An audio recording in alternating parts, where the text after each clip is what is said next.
The bow grip, the first thing and the last thing to determine the accuracy of that arrow. It's the first thing to touch the bow, and it's the last thing that that bow is in contact with as that arrow is going through the system and it's leaving the hand. Your position on the grip means everything, and I posted a video about grip pressure and grip position and how that affects your accuracy by squeezing your fingers, what that does to your pin, how you aim off, putting heel pressure on, crossing over that lifeline. I've talked about all those different variations, but for this part of our shot sequence, we have to move on from focusing to our feet to focusing on that grip position. And I want to talk about this being the second step in my shot routine and exactly what I look for and what I feel for. Because throughout all of my shot processes, I've always told people it has to look right and it has to feel right. And if either of those two things aren't happening, then we need to learn to cancel that shot.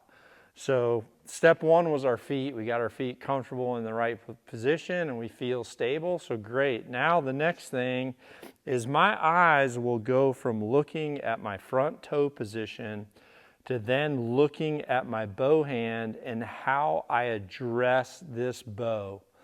What I'm looking for is I really want that front thumb to be at 45 degrees. This is such a natural position, and it really allows this shoulder to be in the best position possible later on. If we start to turn that thumb up, it's going to contact the riser, and our bow is going to want to lean this way. If we go too far out and put too much pressure on the thumb, we're now applying pressure to the top of the riser with our index knuckle, and that can start to do the exact opposite. It'll start tipping it the other way. If sometimes our hand is forward and then the next time we're all the way back and heeling the bow, those are also variations that are going to completely change your accuracy. So what I want is I want you to look at your bow. You tell your bow to stop. That thumb is at a 45, and these knuckles here are going to be at a 45 too. And then I slide that thumb up until it contacts the bottom of the shelf, and then I relax this wrist back so that I have even pressure from the saddle right down to the pad of my thumb. Now what's important about this is when you take your hand and you squeeze it and you see this lifeline right here, your grip should not cross that lifeline over to the opposite side of your hand. You really need to keep the grip on the pad of the thumb and on the thumb side of that lifeline. So the two things that I look for is, am I in the saddle, and is my wrist relaxed back, and is my thumb position correct where that pressure is even from the saddle to the bottom of the pad, where that is now connecting through the arm, the elbow, and into the shoulder, and our stability is going to be great. The other thing that's important when you relax that wrist back and you're not in a high wrist or too low of a wrist, you can be too low of a wrist, but when you're in that natural relaxed back position, your draw length is always going to be the same.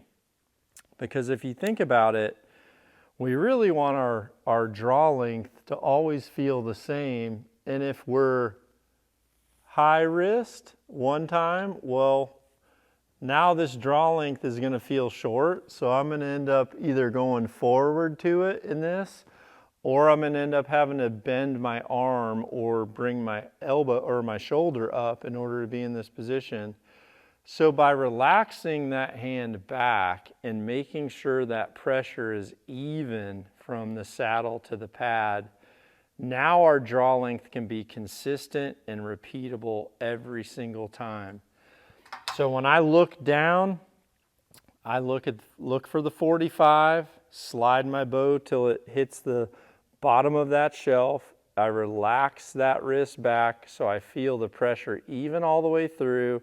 I don't feel pressure across to the opposite side of the pad. It's at the base of the thumb pad.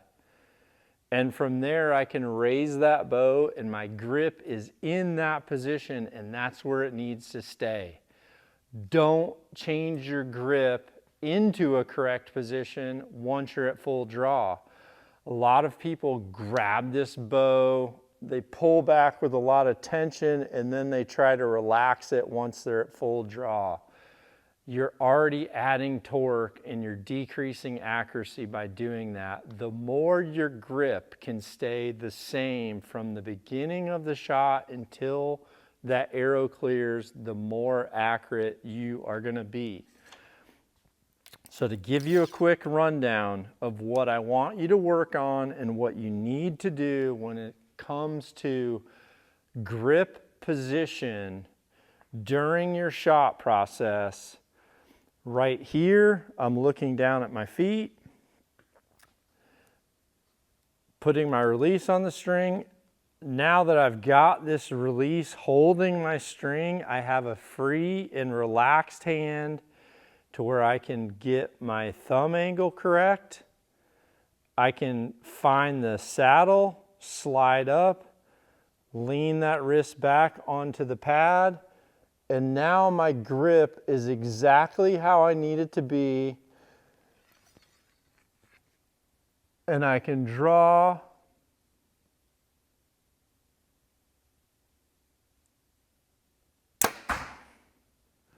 and make my shot with the arrow leaving this bow without any type of dictation from torque that you've applied to the system. Focus on a completely free bow hand. Tell it to stop, lean back for even pressure, maintain that torque-free grip throughout the entire cycle. Don't grab the bow during the draw, don't grab the bow after the shot. Relax that wrist back, let your anatomy support that system, and let the fingers feel free.